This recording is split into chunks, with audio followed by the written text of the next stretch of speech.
सुनिए ब्रह्म औरत का रहस्य। नमस्कार मित्रों, क्या आपको पता है कि महापुरुष क्यों कहते थे, जो जागत है वह पावत है, जो सोवत है वो खोवत है। हम अक्सर अपने परिवार के बुजुर्ग लोगों से सुनते हुए आ रहे हैं कि सुबह जल्दी उठना चाहिए। वे हमें सुबह उठने के 1000 फायदे गिनाते हैं। सभी बच्चों की माँ अपने बच्चों को स्वयं सुबह उठाती है, किंतु हमारी नई पीढ़ी तो देर रात तक जागते हैं और सुबह देर तक सोने को बड़ा ही फैशनेबल मानते हैं। दरअसल हमारे परिवार के लोग सुबह जल्दी उठने को लेकर जो भी बातें बताते हैं, उनके पीछे बहुत बड़ी आध्यात्मिक बातें छिपी हुई है। इतना ही नहीं, सुबह जल्दी जागने को विज्ञान भी कहता है। वही विज्ञान उन्हें उनके पूर्वजों ने सिखाई थी और अब वो हमें सिखा रहे हैं। सुबह के समय का जो मुहूर्त होता है उसे ब्रह्म मुहूर्त के नाम से जाना जाता है और इस समय हमारा दिमाग प्रकृति के वातावरण और सुबह ब्रह्म मुहूर्त में उठता है, उस व्यक्ति के साथ सब कुछ बहुत ही सकारात्मक रूप से क्रियान्वित होता है। रोज रोज सुबह के समय जो भी प्रार्थना या ध्यान किया जाता है, उससे सकारात्मकता और सफलता मिलती है। प्रिय मित्रों, एक कथा व्याप्त है जिसमें सिर्फ ब्रह्म मुहूर्त के रहस्य के साथ एक ऐसी ध्यान की विधि बताई गई है जिसे अगर कोई 21 दिन अपनाता है तो वह अपने सपनों को साकार कर सकते हैं। उसे ब्राह्मण की शक्तियों की विशेष मदद मिलने लगती है। इसके साथ ही वह व्यक्ति स्थिर और बुद्धिमान बन जाता है।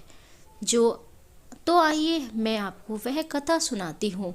एक समय की बात है, देवर्षि नारद जब आकाश मार्ग से होते हुए जा रहे थे, तभी रास्ते में उनको इंद्र देवता मिले। वे नारद जी से पूछने लगे, हे नारद जी, मैंने देखा है कि प्रत्येक इंसान जो सुबह के समय ब्रह्म मुहूर्त में उठता है वह बहुत सुखी रहता है, ऐसा क्यों है? अब देवर्षि नारद जी को इस बात का ज्ञान नहीं था। उन्होंने इंद्रदेव से कहा कि हे इंद्रदेव, मैं आपको आपके प्रश्न का उत्तर कल दूंगा। और वहां से सीधे पहुंचे भगवान श्री कृष्ण की नगरी वृंदावन। और वहां पहुंचकर उन्होंने देखा कि भगवान श्री कृष्ण एक पेड़ के पास खड़े होकर बांसुरी बजा रहे थे। जैसे ही देवर्षि नारद भगवान श्री कृष्ण के पास पहुंचे, भगवान श्री कृष्ण ने बांसुरी बजाना बंद कर दिया और नारद जी से बोले, हे देवर्षि नारद, आप बड़े चिंतित दिखाई पड़ रहे हैं, आपको किस बात की चिंता है? तब देवर्षि नारद जी से बोले, हे प्रभु, आज मैं आकाश मार्ग से होता हुआ वैकुंठ लोक की तरफ जा रहा था। तब रास्ते में मुझे देवराज इंद्र मिले। उन्होंने मुझसे पूछा कि हे देवर्षि नारद, जो लोग सुबह सुबह ब्रह्म मुहूर्त में उठते हैं वे सभी इतने खुश क्यों रहते हैं? हे प्रभु, मैं इसी प्रश्न का उत्तर जानने के लिए आपके पास आया हूँ। तब भगवान श्री कृष्ण कहते हैं, हे देवर्षि नारद, वाकई में इंद्रदेव ने आपको यह प्रश्न पूछकर समस्त मानव जाति का कल्याण किया है। कलयुग के मानव के लिए यह प्रश्न इतना महत्वपूर्ण है कि जैसे शरीर में बसी हुई उसकी जान है। हे नारद, हे महेश्वरी नारद, मैं आपको इस प्रश्न का उत्तर एक कथा के माध्यम से बताऊंगा।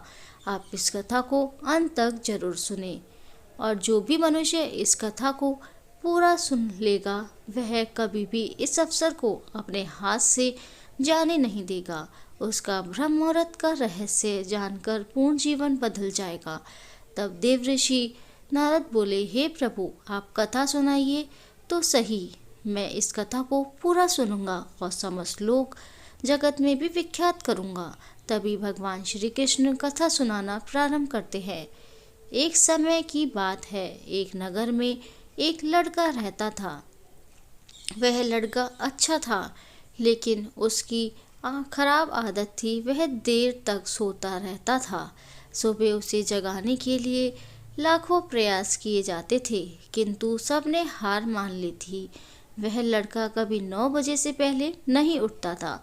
जब वह बालक था तब परिवार के लोग ने सोचा कि जब यह बड़ा हो जाएगा तो इसकी आदत में सुधार हो जाएगा, किंतु लड़का जैसे जैसे बड़ा होता गया उसकी यह आदत और भी ज़्यादा गहरी होती चली गई।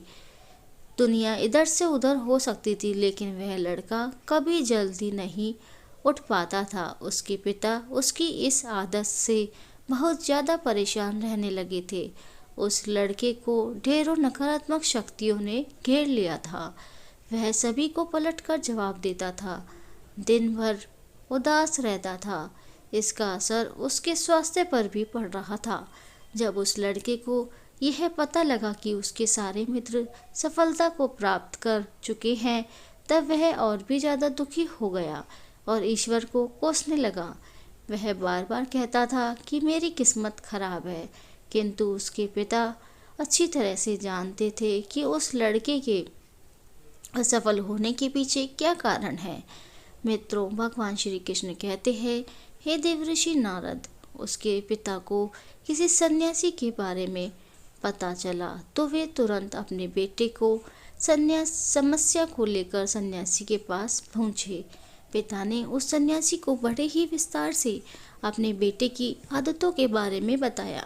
सन्यासी ने कहा कि कल आप अपने बेटे को इस आश्रम में आने को कहिए।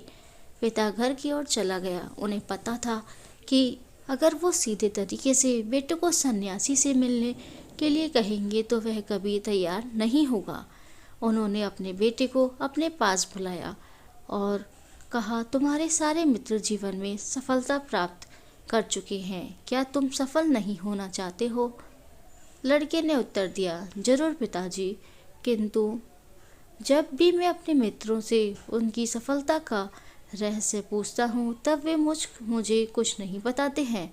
पिता ने कहा, मुझे यह रहस्य पता चल गया है कि वह सभी क्यों सफल होते जा रहे हैं। लड़के ने बड़ी उत्सुकता से पूछा, क्या पता चला है पिताजी? कृपा करके आप मुझे बताइए। पिताजी ने कहा कि कल सुबह तुम्हें एक सन्यासी के आश्रम में जाकर उनसे मिलना है। यदि तुम वहां पर समय से पहुंच गए तो वह सन्यासी तुम्हें ऐसा मंत्र बताएंगे जिससे तुम सफल हो जाओगे, किंतु समस्या एक ही है। लड़के ने पूछा, क्या समस्या है?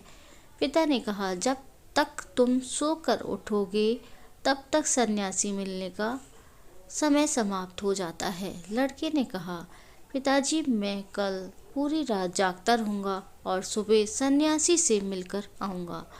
पिताजी ने कहा, ठीक है, सदैव उस सन्यासी की आज्ञा को मानना।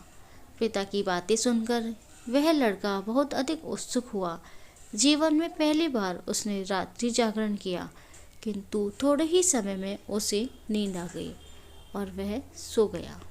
अगली सुबह जब वह उठा तो पता लगा कि सन्यासी से मिलने का समय समाप्त हो गया है। पिता ने लड़के की तरफ देखा और कहा कि तुम जीवन में कभी सफल नहीं हो पाओगे, जाओ, जाकर सो जाओ। पिता की यह बात सुनकर लड़के को बहुत दुख हुआ। उसने मन ही मन स्वयं को चुनौती दी कि कल सुबह वह सन्यासी से मिलने अवश्य जाएगा। उसने अपने हाथ में एक छोटा सा एक घाव बना लिया। दर्द के कारण उस लड़के को रात भर नींद नहीं आई। ऐसा पहला अवसर था जब उसने अपने जीवन में पहली बार सूर्योदय देखा था। वह तुरंत ही तैयार होकर सन्यासी से मिलने के लिए चला गया। आज उसका अनुभव कुछ अलग था। वह बेहद शांत महसूस कर रहा था।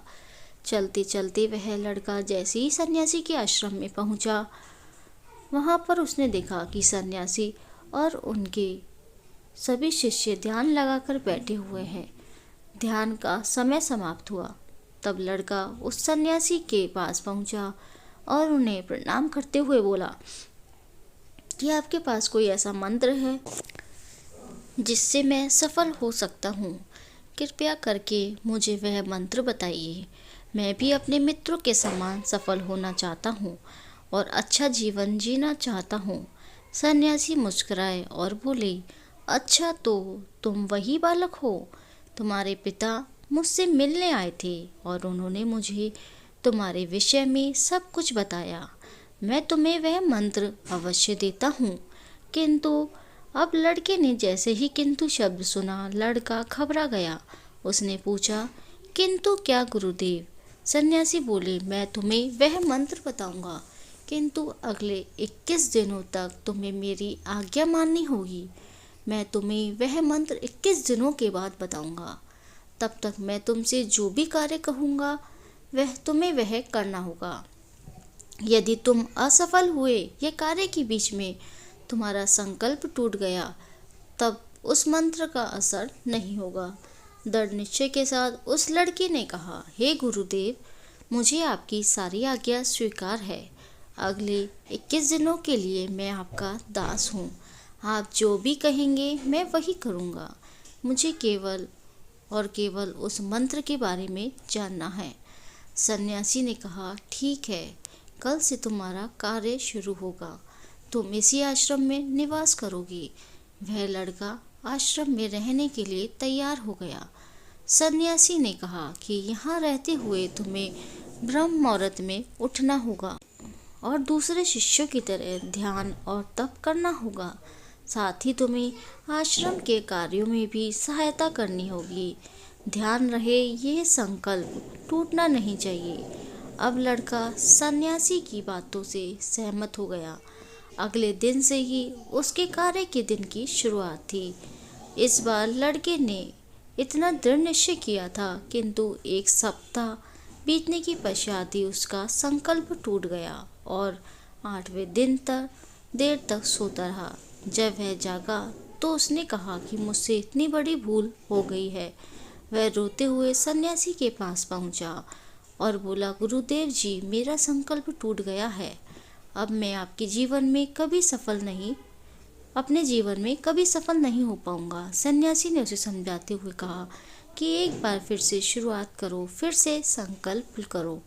लड़के ने सन्यासी से प्रश्न किया कि सुबह उठना इतना आवश्यक क्यों होता है और यहाँ पर सभी लोग इतनी जल्दी क्यों उठ जाते हैं। तब सन्यासी ने लड़के को समझाते हुए कहा, सुबह यानी ब्रह्म मुहूर्त में उठने के पीछे बहुत बड़ा विज्ञान छुपा हुआ है। लड़के ने कहा, कृपया करके मुझे वह विज्ञान बताने की कृपा करें। सन्यासी ने कहा कि रात्रि को 4 पहर में बांटा गया है। पहला रुद्रकाल, जिसका समय शायद 6 बजे से लेकर 9 बजे तक होता है। दूसरा राक्षस काल, जिसका समय 9 बजे से 12 बजे तक होता है। तीसरा गंधर्व काल, जिसका समय रात्रि 12 बजे से 3 बजे तक का होता है। और सबसे अंत में जो पहर होता है उसे मनोहर काल कहते हैं। इस समय को ब्रह्म मुहूर्त या अमृत बेला के नाम से भी जाना जाता है। इसका समय 3 बजे से सुबह 6 बजे तक होता है, जिसमें 3:30 से लेकर 5:30 तक बहुत ही महत्वपूर्ण समय होता है। यह वह समय होता है जब पूरे संसार की नकारात्मक शक्तियाँ निष्क्रिय अवस्था में होती है और सकारात्मक शक्तियाँ सक्रिय होती है। ब्रह्म और देव मुहूर्त अर्थात ब्रह्म मुहूर्त का अर्थ देवों का समय होता है। सन्यासी आगे कहते हैं, इस समय सभी देव धरती पर विचरण कर रहे होते हैं और जागृत मनुष्य पर उनका बड़ा ही सकारात्मक प्रभाव पड़ता है। ब्रह्म मुहूर्त में ऐसा समय होता है जिसमें मनुष्य का मस्तिष्क बिल्कुल खाली होता है। इसमें किसी प्रकार की कोई विचार नहीं होते हैं और जब इस समय व्यक्ति अपनी पुस्तक खोल का पाठ का अध्ययन करते हैं तो उन्हें सब कुछ जल्दी जल्दी याद भी होता है और यह लंबे समय तक याद भी रहता है। ब्रह्म मुहूर्त में ऐसा समय है जिसमें हम ध्यान को समझने का प्रयास करते हैं। इस कारण आश्रम के सभी शिष्य और संसार में बहुत से ज्ञानी लोग ब्रह्म मुहूर्त में ही उठ जाते हैं। प्राचीन काल में रोशनी का कोई स्रोत न होने के कारण लोग अपने दिन का समापन सूर्यास्त के समय और आरंभ सूर्योदय के साथ करते थे। यह एक तरीका है जिससे मानव जीवन प्रकृति के साथ तालमेल बनाकर चलता है। उस लड़के ने कहा, ठीक है गुरुदेव, मैं कल से अपना संकल्प फिर से शुरू करता हूँ, किंतु ब्रह्म मुहूर्त में उठकर मुझे क्या क्या करना है। तब वो सन्यासी ने कहा, मैं तुम्हें बताता हूँ कि ब्रह्म मुहूर्त में क्या और कैसे करना चाहिए। सबसे पहले उठकर धरती पर पांव रखने से पहले धरती माता को प्रणाम करना चाहिए। सन्यासी आगे कहते हैं, अपनी हथेलियों की ओर देखो और ईश्वर को धन्यवाद दो कि उन्होंने तुम्हें आज का सूर्योदय देखने का अवसर दिया।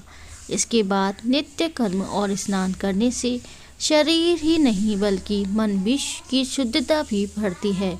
स्नान करने के पश्चात ध्यान की प्रक्रिया होती है। ब्रह्म मुहूर्त की ध्यान प्रक्रिया की अवधि 21 दिन तक होती है। इस विधि का उपयोग तब किया जाता है जब आप अपनी कोई मनोकामना की पूर्ति चाहते हैं। यह ऐसे समय होता है जब व्यक्ति अपने आज्ञा चक्र को सक्रिय करने में काम करते हैं। सन्यासी आगे कहते हैं, आज्ञा चक्र दोनों भवों के बीच होता है। यह संकल्प का स्थान भी कहा जाता है। अगर इस चक्र पर केंद्रित किया जाए तो आपकी मनोकामना को बार बार दोहराया जाए तो मात्र 21 दिनों के भीतर वह पूर्ण हो जाती है। अगर आपके मन में कोई अधूरी मनोकामना है और आप उसे पूरी करना चाहते हैं, तब सबसे पहले उस मनोकामना का स्पष्टीकरण कर ले। आपको क्या चाहिए यह निर्णय अवश्य कर ले। इसके बाद ध्यान की विधि को शुरू करें। ब्रह्म मुहूर्त में स्नान के बाद एक ऐसा स्थान छुएं जहाँ पर वायु का प्रवेश हो। ध्यान में शुद्ध वायु का होना आवश्यक है। ज्ञान की मुद्रा में रीढ़ की हड्डी सीधी होनी चाहिए, साथ ही गर्दन भी सीधी होनी चाहिए। सुखासन की अवस्था में दोनों हाथों के घुटनों पर रखकर आंखें बंद करके बैठ जाएं। अपनी मुट्ठी को बंद कर लें और 2-3 मिनट तक बिल्कुल शांत हो जाएं। जब आपका शरीर स्थिर हो जाएगा और सांस भी शांत हो जाएगी, तब उसके बाद अपना सारा ध्यान आज्ञा चक्र पर लगाएं। इस दौरान लंबी गहरी सांस लें और सांस को रोक कर रखें। इस समय आप अपनी इच्छा को मन ही मन दोहराएं। अपने मन की आंखों से इष्ट देव और देवी देवताओं गुरुओं का चिंतन करें। सन्यासी ने कहा, जब सांस को रोकना कठिन हो जाए तब धीरे धीरे सांस को बाहर की ओर छोड़ें। सांस को नाक से भरें और मुख से छोड़ें। इस प्रक्रिया को 3 से 4 बार प्रतिदिन दोहराना है। ऐसा प्रतिदिन करने से आपकी जो मनोकामना है वह अवचेतन मन तक अवश्य पहुंच जाएगी और इच्छा पूर्ति जल्दी होगी। आज्ञा चक्र सक्रिय होता है और हमारी आज्ञा को पूरा करता है। सांस को रोककर रखने के दौरान शरीर में आपातकाल स्थिति हो जाती है, जिससे कि आप बेकार की बातें सोचने और विचार करने से बचते हैं। इससे मन की एकाग्रता बढ़ती है, तब इच्छाएं अवचेतन मन में पहुंचती है। ब्रह्म मुहूर्त के समय पर ईश्वर की विशेष कृपा होती है और कोई भी व्यक्ति जब अपनी मनोकामना को इस समय दोहराता है तो उसकी इच्छा जल्दी से जल्दी पूरी होती है। इस प्रकार सन्यासी ने उस लड़के को ब्रह्म मुहूर्त का महत्व बताया। अगले 21 दिनों तक उस लड़के ने बड़े ही मन के साथ इस प्रक्रिया को अपनाया। अब वह बहुत ही अनुशासित और शांत स्वभाव का व्यक्ति बन चुका था। उस लड़के ने जैसे ही अपना संकल्प पूरा कर लिया, उसके पश्चात वह व्यक्ति बड़े ही प्रसन्न भाव से सन्यासी के पास पहुंचा और कहा, हे गुरुदेव, मैंने 21 दिनों का संकल्प पूरा कर लिया है। अब कृपया करके मुझे सफल होने का मंत्र बताइए। तब उस सन्यासी ने मुस्कुराते हुए कहा, पिछले 21 दिनों से जो अभ्यास तुम करते हुए आ रहे हो वही तुम्हारी सफलता का मंत्र है। जो व्यक्ति ब्रह्म मुहूर्त में उठकर ध्यान प्रक्रिया को सही से करते हैं, जो जीवन में कभी असफल नहीं हो सकते। तब तुम्हें ब्रह्म मुहूर्त का रहस्य पता लग चुका है। अब इसे जीवन पर्यंत करो, तुम्हें जीवन के लक्ष्य और सफलता दोनों प्राप्त होगी। उस व्यक्ति ने सन्यासी को धन्यवाद दिया और ब्रह्म मुहूर्त के नियमों का पालन जीवन पर्यंत तक करने का वादा भी किया। प्रिय मित्रों, अब आपको पता चल गया होगा कि ब्रह्म मुहूर्त क्या होता है। तब देव ऋषि नारद जी बोले, हे प्रभु, अब मुझे ब्रह्म मुहूर्त का संपूर्ण ज्ञान हो गया है। इतना कहकर नारद जी ने भगवान श्री कृष्ण को धन्यवाद दिया और इंद्रदेव के पास जाकर उन्हें ब्रह्म मुहूर्त का संपूर्ण ज्ञान दिया। तो प्रिय मित्रों, आप भी अगर अपने जीवन में हमारी प्राचीन परंपराओं को अपनाओगे तो आपके जीवन में बहुत ही जल्दी सब कुछ बदल जाएगा। ब्रह्म मुहूर्त के दौरान उठने की कई लाभ हैं। ब्रह्म मुहूर्त का हमारे शास्त्रों में बेहद महत्व है। ब्रह्म मुहूर्त में ध्यान करना बहुत फायदेमंद होता है। ब्रह्म मुहूर्त में नकारात्मक सोच से दूर रहना चाहिए। यह समय बहुत शुभ होता है। ऐसी मान्यता है कि इस दौरान धरती पर आते हैं और अपने भक्तों की सभी इच्छाएं पूर्ण करते हैं, इसलिए हमारे घर के बड़े जल्दी उठने की सलाह देते हैं। हालांकि इस दौरान उठने के कई फायदे भी हैं। सूर्य की पहली किरण पृथ्वी पर पड़ने से पहले बिस्तर को छोड़ देना चाहिए। इससे स्वास्थ्य अच्छा रहता है और दिमाग भी तेज रहता है। ब्रह्म मुहूर्त एक ऐसी अवधि है जो मानव शरीर को कई लाभों के साथ दिव्य आशीर्वाद देती है। ब्रह्म मुहूर्त में उठने वाले लोग बुद्धिमान व उत्साही होते हैं और सोते रहने वालों का जीवन निस्तेज हो जाता है। आयुर्वेद के अनुसार उस समय बहने वाली वायु को अमृत तुल्य कहा गया है। ब्रह्म मुहूर्त में उठकर टहलने से शरीर में संजीवनी शक्ति का संचार होता है। यह समय अध्ययन के लिए भी सर्वोत्तम बताया गया है, क्योंकि रात को आराम करने के बाद सुबह जब हम उठते हैं तो शरीर और मस्तिष्क में भी स्फूर्ति और ताजगी बनी रहती है।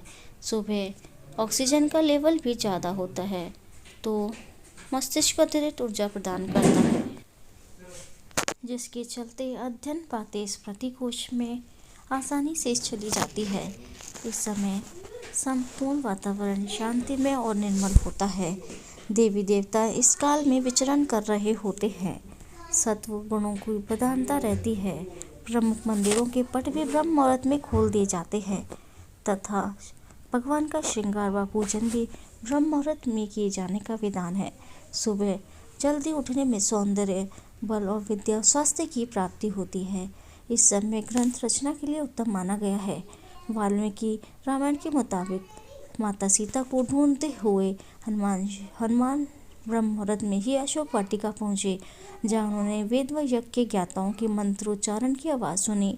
सुबह सूर्योदय होने से पहले उठने वाले व्यक्ति का स्वास्थ्य अच्छा रहता है, इसलिए बुद्धिमान लोग इस समय को व्यर्थ नहीं गंवाते। सुबह जल्दी उठने वाला व्यक्ति स्वस्थ, ताकत वाला और दीर्घायु होता है।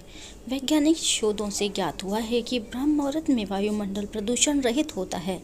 इसी समय वायुमंडल में ऑक्सीजन की मात्रा सबसे अधिक होती है, जो फेफड़ों की शुद्धि के लिए महत्वपूर्ण होती है। शुद्ध वायु मिलने से मन मस्तिष्क भी स्वस्थ रहता है। तो मित्रों, उम्मीद करती हूँ आपको वीडियो पसंद आई होगी। वीडियो को लाइक ज़रूर करें और हमारे चैनल को सब्सक्राइब करें। वीडियो देखने के लिए आप सभी का धन्यवाद।